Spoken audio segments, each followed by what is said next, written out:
बिस्मिल्लाहिर्रहमानिर्रहीम। अस्सलाम वालेकुम दोस्तों, मैं हूं सईद और आप देख रहे हैं सईद सॉल्यूशन यूट्यूब चैनल। दोस्तों क्या हाल है? उम्मीद है कि सब खैर और आफियत से होंगे। तो दोस्तों अगर आप 12 वोल्ट का डीसी सिस्टम इंस्टॉल करने के ख्वाहिशमंद है तो ये वीडियो आपके लिए है।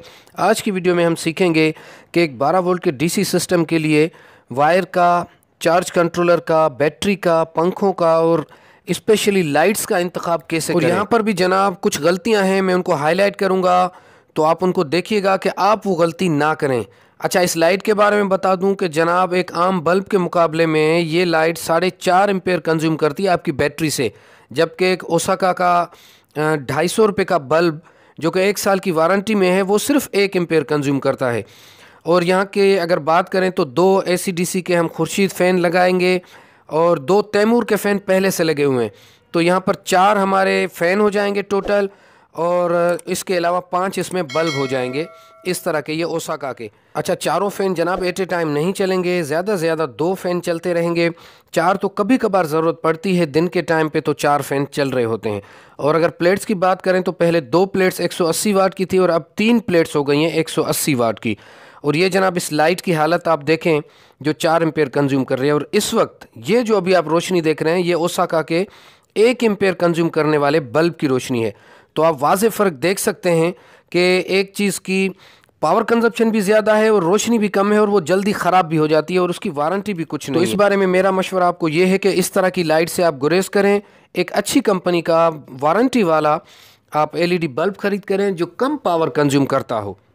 दूसरे नंबर पर जनाब अगर इस तरह के बेड स्विच या फिर बोर्ड के स्विच हैं तो वो आपके पास स्पेयर में होने चाहिए, क्योंकि ये ज़्यादा लोड के लिए नहीं होते, इस वजह से ये जल्दी ख़राब हो जाते हैं, तो आपके पास होने चाहिए ये। अच्छा, एम्पेयर्स की बात करें जनाब तो हमें 3 प्लेट्स तकरीबन 19 एम्पेयर के करीब दे रही हैं।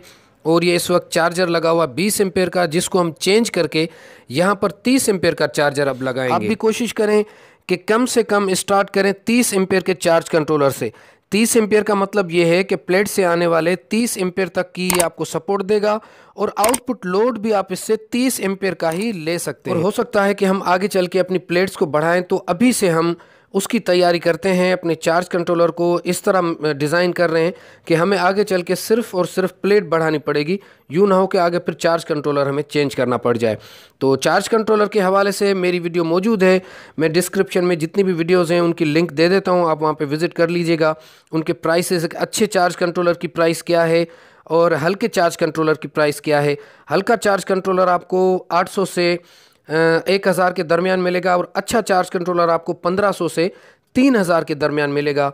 अगर इस चार्ज कंट्रोलर की बात करें तो हीट सिंक के साथ है, बहुत ही ज़बरदस्त है।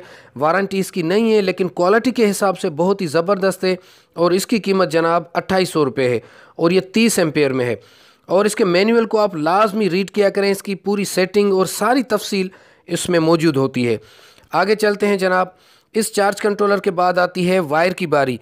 अच्छा, वायर आप कम से कम भी आप जो आउटपुट लोड पर उठाएंगे तो वो 4 mm से कम की वायर आप यूज़ ना करें। अगर 6 mm की प्योर कॉपर में लगा सकते हैं तो बहुत ही बेहतर, अगर वो नहीं लगा सकते तो 4 mm से तो बिल्कुल भी कम की वायर आपने नहीं लगानी। उसका फ़ायदा ये होगा कि आपकी फ़ैन की स्पीड और लाइट की रोशनी कम नहीं होगी।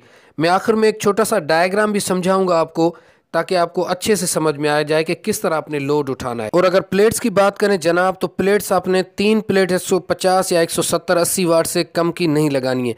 3 प्लेट्स आप लगाएंगे तो आपका लोड भी चलता रहेगा और बैटरी के लिए भी करंट आपका बचता रहेगा। तो 3 प्लेट से ज़्यादा अगर जाएंगे तो फिर MPPT चार्ज कंट्रोलर या फिर UPS फिर थोड़ा सा बढ़ता जाएगा किस्सा, लेकिन उसका फिर फ़ायदा भी ज़्यादा होगा। तो कम अज़ कम इस DC सिस्टम के लिए 3 प्लेट्स आपके लिए काफ़ी रहेंगी। 3 प्लेट से कम नहीं लगानी आपने। और बैटरी भी आपने तकरीबन 200 या 250 तक की लगानी है। ट्यूबलर बैटरी अगर आप लगाना चाहें तो लगाएं, लेकिन ये चार्जर उसको सही से चार्ज नहीं कर पाएगा। मैंने लगी हुई देखी हैं ट्यूबलर बैटरीज, लेकिन उससे खातिर ख्वाह फ़ायदा मैंने नहीं उठाते देखा है। अगर आप लगाना चाहते हैं और उसको चार्ज अच्छे से करके और फिर शाम को उससे फ़ायदा हासिल करना चाहते हैं तो फिर आप ट्यूबलर बैटरी भी लगा सकते हैं। तो अब जनाब इसके बल्ब की रिज़ल्ट आप देखें, क्योंकि मैंने फ्लैश को ऑफ़ कर दिया है और ये जनाब बल्ब पूरा इंस्टॉलेशन के बाद की रिज़ल्ट है। ये एक बल्ब जो DC का है ये उसकी रिज़ल्ट है। तो अल्हम्दुलिल्लाह अब ये चारों पंखे यहाँ पर इंस्टॉल हो चुके हैं। 2 पंखे इन कमरों में हैं, एक यहाँ पर बरामदे में आपने देखा और एक नीचे की जानिब यहाँ से वायर जा रही है और वो नीचे एक और कमरा है उसके लिए वो हमने फिक्स किया है। तो बहुत ही ज़बरदस्त अल्हम्दुलिल्लाह सेटअप है और आउटपुट का लोड सारे का सारा इस चार्ज कंट्रोलर से उठाया गया है। पहले ये बैटरी से उठा रहे थे। अच्छा, इस डीसी लाइट और बल्ब की पावर कंजप्शन की वीडियो मैंने अपलोड की है, मैं डिस्क्रिप्शन में भी लिंक दे देता हूँ, तो वहाँ पर जाकर आप देख लें, बहुत ही ज़बरदस्त वीडियो है। अच्छा जनाब, इसके बाद बात करते हैं पंखों की। तो जनाब पंखे आपको बहुत सारे मार्केट में मिल जाएंगे, हल्की क्वालिटी से लेकर अच्छी क्वालिटी तक, लेकिन मेरा एक्सपीरियंस खुर्शीद फ़ैन के साथ बहुत ही अच्छा रहा है, जिसमें ये 3 साल हो चुके हैं अल्हम्दुलिल्लाह इन पंखों को, जो मेरे पास अभी भी चल रहे हैं। बाकी इसमें पाक फ़ैन और जीएफसी और बाकी कंपनियों के भी आ रहे हैं, लेकिन खुर्शीद फ़ैन का जो एक्सपीरियंस है मेरा वो बहुत ही ज़्यादा है, क्योंकि खुर्शीद फ़ैन को आप डायरेक्ट प्लेट पर भी चला सकते हैं, क्योंकि वो 20 से 22 वोल्ट भी सपोर्ट करता है। लेकिन कीमत इसकी थोड़ी सी ज़्यादा है, 6 महीने की सर्किट की और 1 साल मोटर की वारंटी है। तो मेरा एक्सपीरियंस खुर्शीद के साथ बहुत अच्छा है। आपको जो भी अच्छा लगे आप वो सिलेक्ट कर सकते हैं अपने लिए। तो जनाब ये छोटा सा एक डायग्राम है जिसकी मदद से मैं आपको समझाऊंगा कि आपने कनेक्शन किस तरह लेने हैं। अच्छा, ये हमारी बैटरी है जनाब, यहाँ से आपने 2 वायर्स उठानी है, एक प्लस की एक माइनस की, ठीक है। तो ये जब 4 mm या 6 mm के आप वायर ले जाएंगे तो उसमें से आपने क्या करना है कि 2 mm या 2.5 mm की वायर आपने बल्ब या पंखे के लिए लेकर जानी है ऊपर। अब ये इसकी माइनस की वायर है, यहाँ से आप एक वायर लेकर जाएंगे ऊपर, और प्लस की वायर से फिर एक कनेक्शन नीचे ले आएंगे स्विच की तरफ या फिर बोर्ड की तरफ। यहाँ से आप अगर बोर्ड लगाते हैं तो ये 4 mm या 6 mm की वायर नीचे लानी पड़ेगी आपको।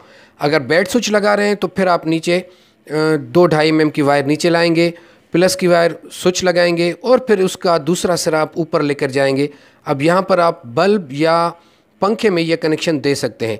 इससे ये होगा कि आप जब अपना पंखा चलाएंगे तो उसकी स्पीड कम नहीं होगी। लेकिन अगर इसी कनेक्शन में से, इस 2.5 mm की कनेक्शन में से आप बल्ब और पंखे दोनों को कनेक्शन दे दिया, तो जब आप बल्ब चलाएंगे तो फिर पंखे की स्पीड थोड़ी सी स्लो हो जाएगी, और अगर पंखा चलाएंगे तो बल्ब की रोशनी थोड़ी सी कम हो जाएगी।